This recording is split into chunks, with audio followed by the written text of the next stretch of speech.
Thank, thank you very much. Thank you very much, Juzan. Let me do two things. First of all, let me thank Sanity and she looked up now. And Natalia, particularly for continuing to force me and encourage me to, to say something in this conversation. Okay. And I'm very happy about that because maybe I've spent too much of my time having dead-end conversations with bureaucrats and government officials as a consultant dealing with land administration, how you organize land to achieve your goals. And then secondly, let me say I am coming as more the tail end from the last session before we get into the specifics of prices and what's happening in the food system. So I'm going to do two things. One is that I'm going to give a broad sort of policy construct as to where we can go with respect to food first. And then I'm going to give you two examples of some of the things that I've been involved in with respect to policy that we hope can become game changers in organizing for food production. Now, I also was very much motivated by the opening statement of the young lady, which came from Lloyd himself, that in the Caribbean, the economy built the society. And I guess after 50 years of independence, we are here with the society struggling to rebuild the economy. And that is what I wanted to focus on, because the concept of food first, building an economy, it looks as if it's two separate things. But it could be food first, building the economy. Okay. And I wanted to start by just throwing out why food first in building the economy. Well, let's look at some things here. Okay. We are not a wandering people looking for an island to settle. Okay? And we are not, incidentally, a people looking for a Moses leader to carry us to the promised land. The fact is, we have reached, and this is the promised land. So, if we are here, why don't we then move ahead and start to organize the food first? Now, it's interesting to me that organizing food first is a very strong cultural trait of us in the Caribbean, and particularly of us in Trinidad and Tobago. And I'm going to talk to the younger folks, but the older folks would remember this story vividly. In my days and a few of my friends' days, those who are my age, we didn't have all of the Facebook and all of those type of distractions. But the big social event that we used to have used to be called the Fete Match. You remember the Fete Match? And the thing about the Fete Match, where we are going to go play cricket, is that as soon as we arrive at the place where we are going to go play cricket, we then used to go and start to look at the way we're going to pitch and put up the stumps, etc. The first thing the guys did when we arrived where we're going to go play cricket is to say, let me organize the food. That's the first thing they did. And when we organize the food, then we can go and organize the play. So this is very much in our cultural tradition that we should organize food first. But this thing of food first, building an economy, gives us and gives me at least an opening to be able to introduce a few other things. Okay, first of all, there is, and I want to point this out, there is an essential difference in how you organize your food system depending upon what level of organization you're talking about. In other words, how a household organizes its food system is essentially different to how a nation would organize its food system and how a region would organize its food system. Now, all three of them would do three essential things. One is that they would determine and decide the resources that will be allocated to food production. And they would also decide the components of the food production and food distribution system. And we need to speak of those two because we may be having, there's a good indication here as to whether or not there is some right to food. Yeah, okay.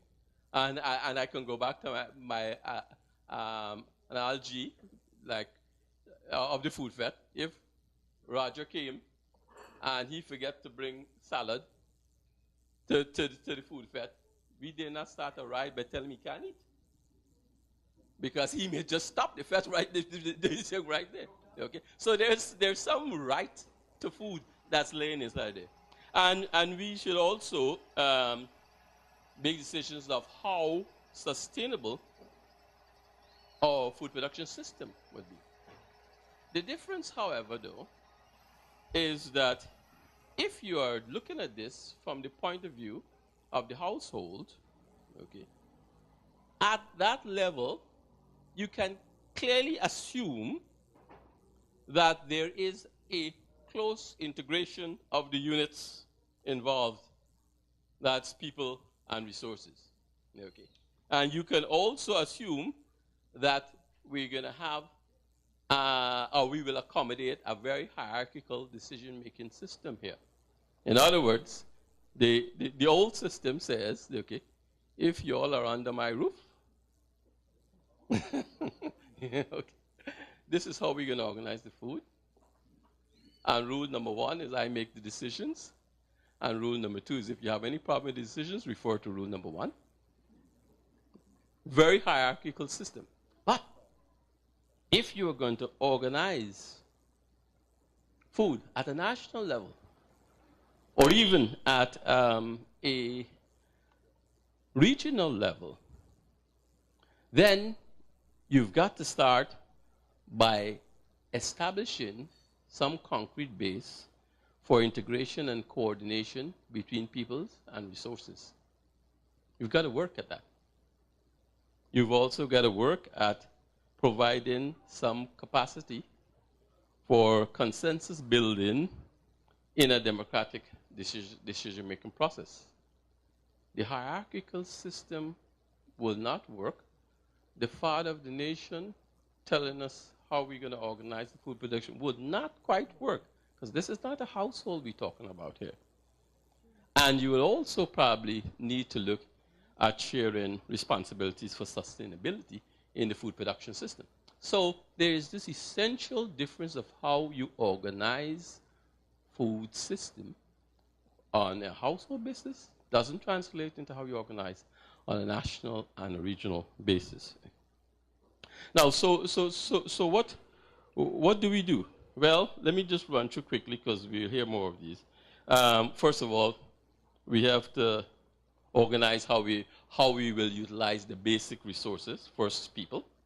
And interestingly, when we speak of mobilizing people for food production, we tend to jump quickly to skills.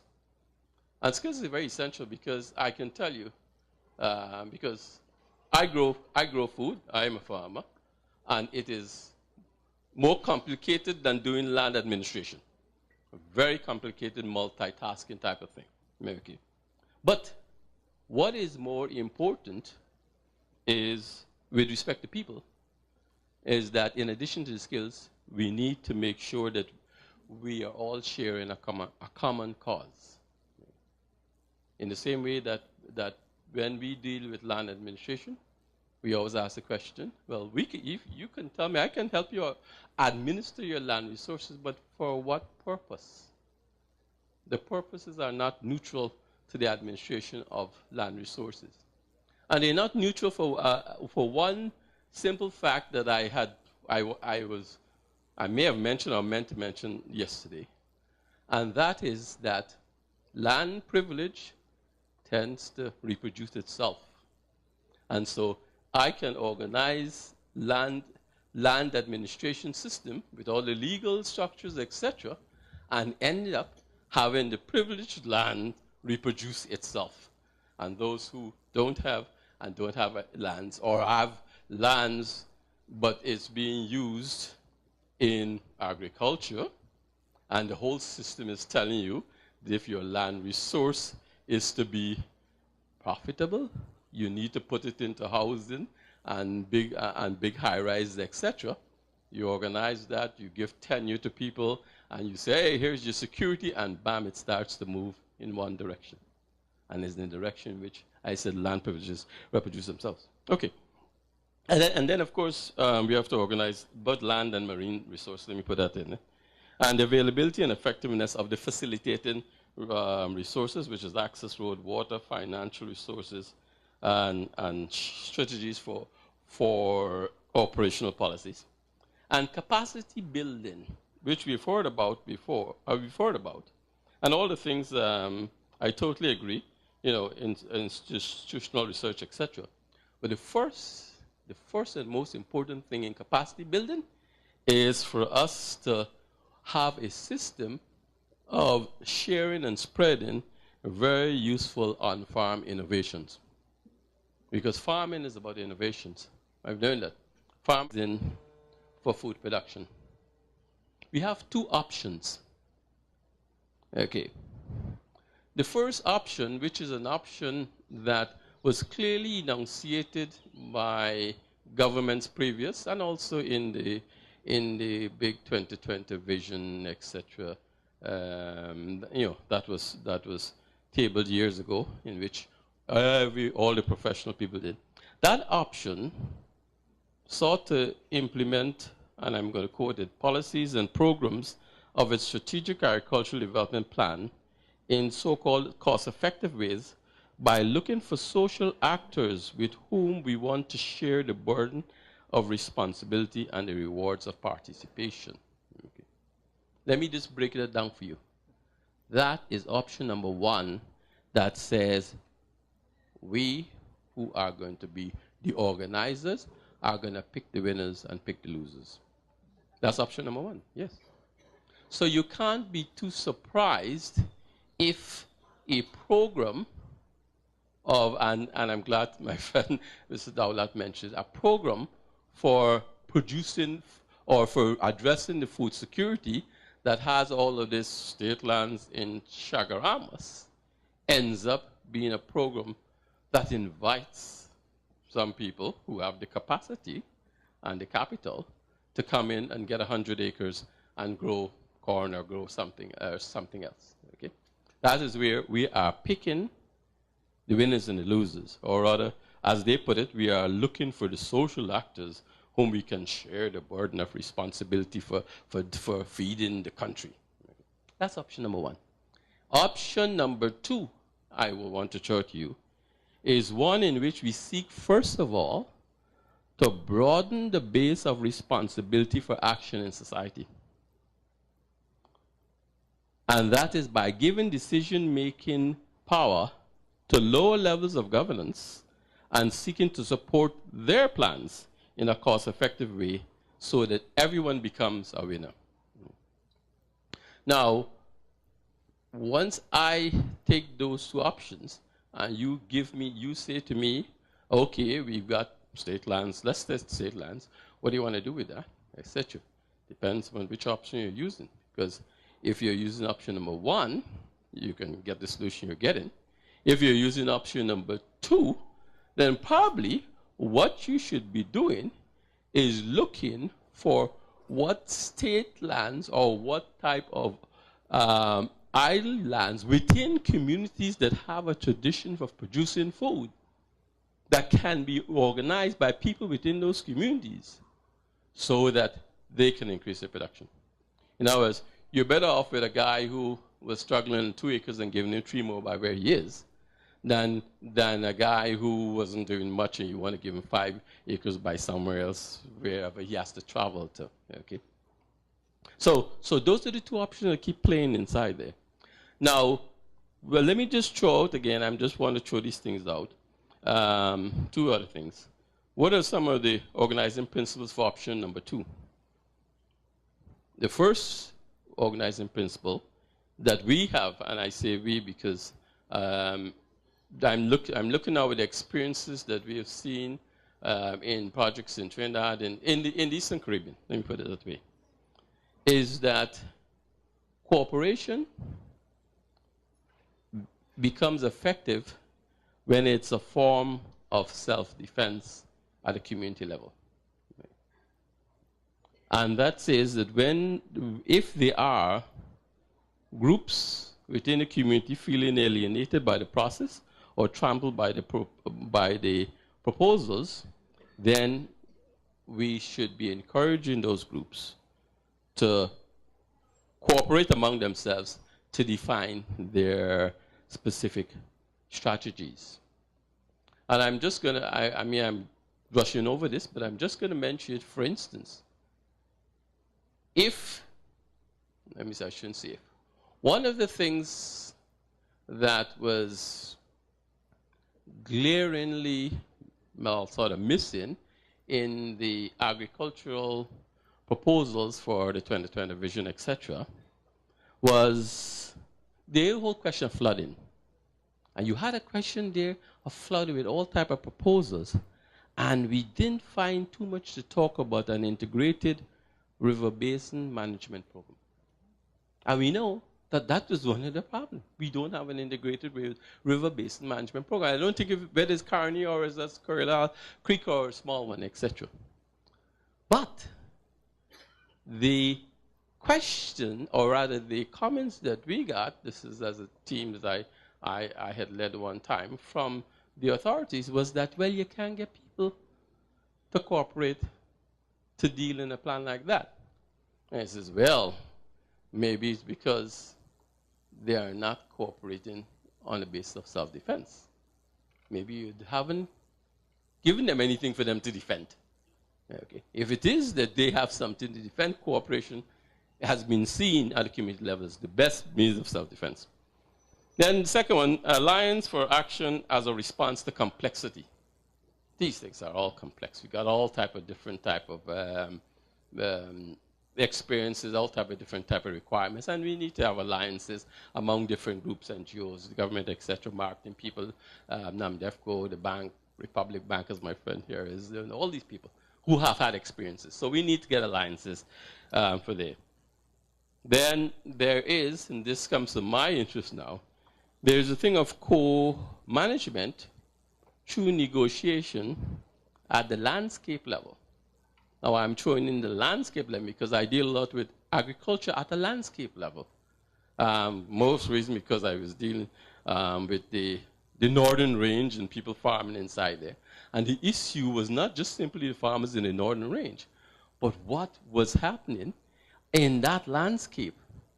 Because we were working in Marcus and Joseph, and we know, I mean, all the scientists have shown us that the flooding that you see in Valsain comes from Marcus and Joseph. The flooding that we saw in Maraval recently came from up the hills further there. And it's not just one guy or one land developer, it is the landscape management. Okay? But the point is that we have people living in those landscapes. And we, well, when I say we, let me put this as I, have passed the stage in which we used to talk about protected areas. You know, it's very funny. We need to want to protect the landscape. So you want to either move them out or put a big fence so you can't do anything there. Which was very ironic because they were living there before we came with the law for protected areas. And if they were living there before and could have lived and survived and allowed the landscape to keep its integrity, why can that happen now? Well, it can't for two reasons. One is that we need to build these co-management models that recognize that people have certain, I call them, entitlements simply because they are living among this valuable resource called the forest. They have certain entitlements, and we need to couple those entitlements with some responsibilities. Okay, and well, let me stop there because I'll go off into something else too much. But it is co-management through negotiation. So we negotiate with people in that environment and says, fine, we know you live in here, we can't move you off, etc., etc. But you know, you have some responsibilities because what you're doing now, they're causing a whole set of problem over this way. And if you think that that when you do that, that's your cheapest way to produce, it isn't. It's just that we down involved in paying some of the cost for your production over there. So you're really getting the true cost. Okay. And then there's this consensus building for respect and equity and collaboration for effective and efficiency. And these things apply even more at the regional level where, where we have countries that have different have complementary capacities. Guyana has a lot of land, Trinidad has a lot of technology and energy, and we can make some arrangements between each other. One of the things, as you mentioned, the reason why that Guyana produces lots of rice, but we use parboiled rice, and they produce the other rice, and they don't have that capacity, and we can easily import from U.S., Florida, etc.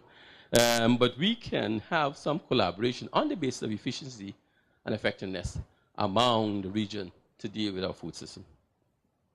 So the upshot of all of this, and this is where I want to summarize, is that when we want to get food first to build the economy, we have to talk about an inclusive process of planning and budgeting. And I put it this way because when I was in school, we always used to speak of planning and the budget. By the time I got into this stuff, suddenly the budget part of it fell out, and everybody wanted us to get involved in helping and cooperating, planning, etc. I said, well, where's the budget? Why are you planning if you don't have the budget inside it? So I like to speaking of planning and budgeting. They're almost one word, hyphenated in between them, okay? But what I wanted to point out to you is that this process, the inclusive process, has to deal or has to arrive at a consensus with at least incorporating the interests of 5 groups. Okay. And I'll just call them out quickly. The primary actors who will make the action. We know about them, okay? But we need to also say how we're dealing with collaborative action that we have to get from consumers. So if we're talking about something dealing with the sea or something or the other, they are concerned groups. And they're not nuisances, and they're not, in our hair, etc. They're concerned groups, and we have to deal with them. So that's number 2. Number 3, we have to also make ways in which we can deal with the non-action of dependent groups. Because one of the things in the Caribbean we know is that dependent groups tend to be quiet. Okay? They just have to take it because what you want me to do. Well, I mean, that is not satisfactory. We need to get them also if we talk about inclusive planning and budgeting. And then we have to deal with compensatory action for groups with claims.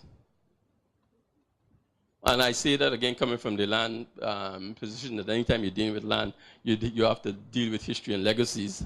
And when you go to history and legacy, you're going to get claims. Okay, that may not be, all the what you think is legitimate or non-legitimate, but you have to deal with groups with claims.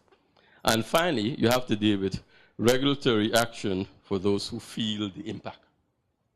So my concept that I'm throwing out for the conversation of dealing in an inclusive way of plan and budget is dealing with at least 5 groups: primary actors, concerned groups, dependent groups, groups with claims, and groups that are impacted on. Okay, so let me do 3 things. Tell you from our experiences of mine exactly what would be some of the quote-unquote game-changing action to achieve food first in a way that starts to build the economy. Well, the first, Roger talked about that, you know, you have the problem of making land available and accessible. And yesterday, a friend of mine and yesterday's one spoke, or he indicated about the thing of state lands. Well, I'm not gonna, that's a whole big, another big story, which I'm not gonna get into. He's smiling. But excepting to say again, that when you want to deal with state lands being available for food production, you really have to come clear and tell us whether they deal with option 1, which is picking the winners or losers, or option 2, which is broadening the base of responsibility of all the actors. So that's all I have to do with in sort of state lands. What I want to talk about is 2 other things. One is a policy that we have, I say myself and a few people have shouted about, but haven't been picked up as yet. And it's called a quality soils policy. And what's this quality soils policy? Well, the first thing it does is that it says that we have to get rid of the idea that if you are producing on a piece of land, it will inevitably lead to the degradation of that land. Okay. We have to get rid of that idea, because when we talk about quality soils have at least 3 characteristics. There is the chemical indicators of the soil, which is what we get from the soil tests. But there are also the physical indicators, okay, which provides information about the hydrologic characteristics of the soil, water retention, the slope, etc. Those are physical characteristics of the soil. And then there are the biological indicators in the soil that tell us about the organisms that form the soil web and are responsible for decomposition and every single thing that my friend has spoken about there. Okay. So if we are talking about a quality soils policy, what that policy is saying that wherever you are, and I propose this for the Caribbean, wherever you are, in the next 15 to 20 years, this island must have the best quality soils they have in the region and still produce food. Matter of fact, from that position, we can then boast that we can produce anything we want because we have instituted a quality soils policy. And how do we do this? Well, there are all types of ways scientists can tell you. But I would just suggest 3. We can incentivize, give incentives to farming practices that show a profound understanding for the full range of microenvironments within the farm. So if you can demonstrate that your entire farming practice is built upon understanding that microenvironment, which deals with soil, water, temperature, altitude, slope, fertility, etc., then you should be supported by incentives. Okay.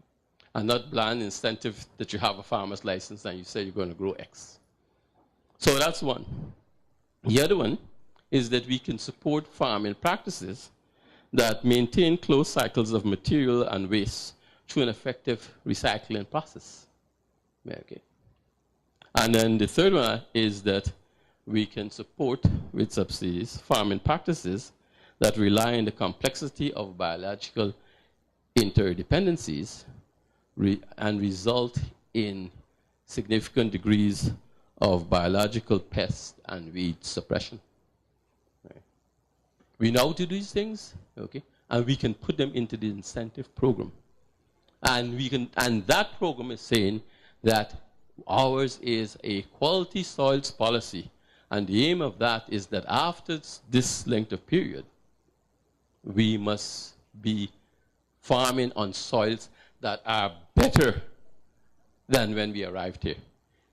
Okay, so that the exploitative way of farming on soils extracting every single thing in it and then moving on to something else.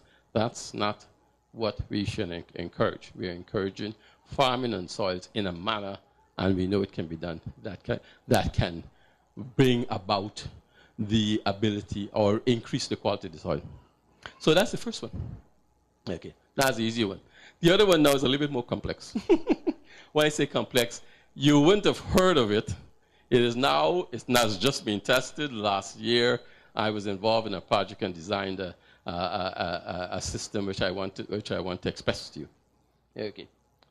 This is how the story goes. We were there looking at farming in Maracas and Joseph Valley, up them hills and stuff there, and in Cora. Not so steep hills, but still have hills anyway.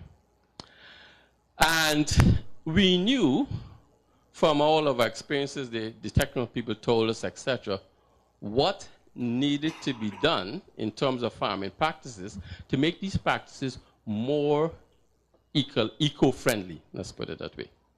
Okay. So we started to talk with farmers, and he says, you need to be able to do X, Y, and Z to improve on your farming practices, etc.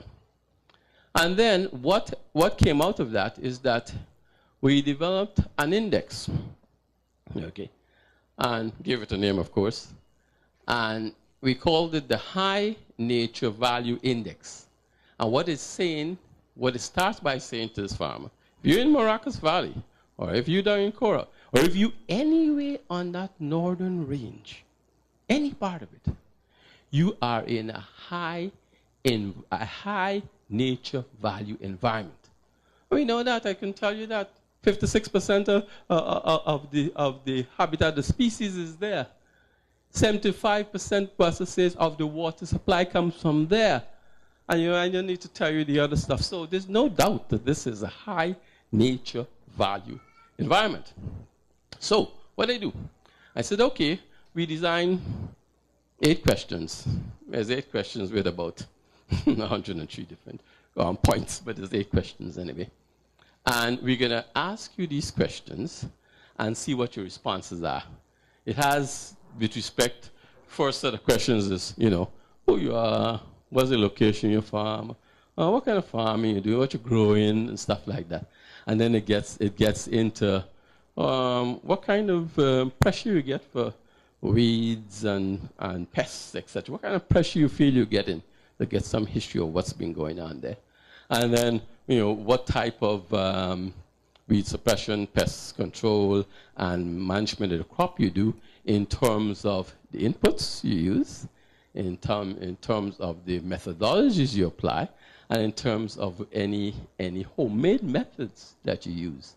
And then, of course, it asks some things about structural changes that you make to the farm.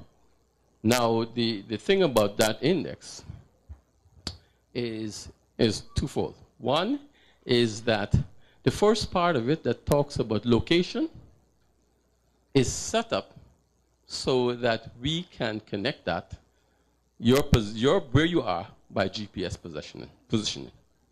Okay. So that we can go on your farm, use a GPS system and find where you are.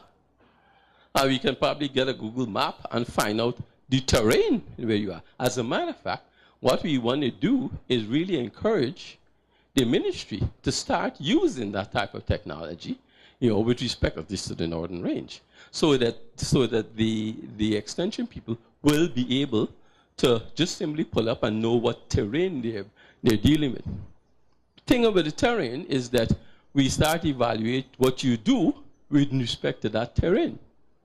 Because if it looks like so, and you tell me, oh yeah, I just dig some holes and put some plants inside it, nothing really happened, there's a growing blah, blah, blah, blah, blah, or you have no forest cover, etc., etc. Boy, this index is going to start lopping you. You're going to start losing points for that. Yeah, okay? But, okay. So we generate this index. Okay? We generated it about 30 different farmers, and but this is between the 2 valleys. And quite a lot of them were below. It goes from 1 to 100. If you anyway, it's like those exams you get. If you anyway 80 from 100, you're doing very good. As a matter of fact, you are an example for other people. If you're between 65 and 100, I think you got the idea. You know, you've just got to look at something else. If you are 44 and below, boy, you must be tanking, and most of the times it's because of the chemical use. And it's very interesting because most farmers were saying, but I intercrop and I rotate and what kind of stuff, and you give me a 40-something on this stuff. Well, you know, you clear this thing by using Gramaxone, they're going to tank you right away. So anyway, so we did that index, and then we also piled now what is called a platform to tell you how you can raise your index score by the methods. Okay. So that if you get a low practice, we'll tell you where you're low, and then you can go to this, and you can raise your index score that way. What's coming out of this? Well, two things. Yeah. The first one is that we are now at an ability, and this is where this high nature value index comes in. We are now at the ability to map the entire landscape according to these index numbers. So I need resources to go and find out what everybody's doing. By the way, the index can also be done for quarrying, and it also can be done, we have different questions though, for land development in those areas. Okay. But we can map the entire area now. And when we put a map of the area, you can look on this map and you can see, sorry, finish? Yeah. And then secondly, the second thing that we can do is that we have the ability for farmers to know what everybody else is doing. And that's very important. And that's where I talk about us sharing the responsibility for sustainability. That if I'm down on this tight slope here and I get an index of 88, and that fellow above me he has a 23, I know I have to start lobbying for something to be done, because his stuff is going to come down on me and just ruin all my efforts, etc. So the two things I said we are looking to do, or that we have done or we've proposed, is the quality soils products, the quality soils policy, and this high nature value environment. Thanks a lot.